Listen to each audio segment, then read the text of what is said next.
কুফানগরীতে এক নাস্তিক ছিল। সে বলে বেড়াতো আমি আল্লাহরে দেখি না তাই মানি না।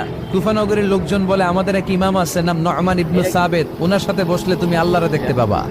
সে বলে তাই, তাহলে তোমাদের ইমামকে ডাকো। সাইয়েদনা ইমাম আবু হানিফা টাইম দিলেন, এই জুমার দিন, আজকে জুমার দিন না, এই জুমার নামাজের পরে ঠিক ভর দুপুরে 2টায় সবাই আমরা একত্রিত হব। নাস্তিকও আসবে, সাইয়েদনা ইমাম আবু হানিফাও আসবে। জুমার সালাতের পরে লোকের বন্যা বয়ে গেল, বাঁধ ভাঙা জোয়ার, অনেক মানুষ। নাস্তিক এসেছে, লক্ষ লক্ষ লোক এসেছে, আসে নাই ইমাম আবু হানিফা। আসে না আধা ঘন্টা, 1 ঘন্টা, 2 ঘন্টা পরে আসছে। নাস্তিক বলে এই তোমাদের ইমাম, যার কোনো সময়ের জ্ঞানই নাই, এর সাথে কিসের তর্ক? সাইয়েদনা ইমাম আবু হানিফা বলে ইনদি উযর, আমার ওযর আছে। কি ওযর?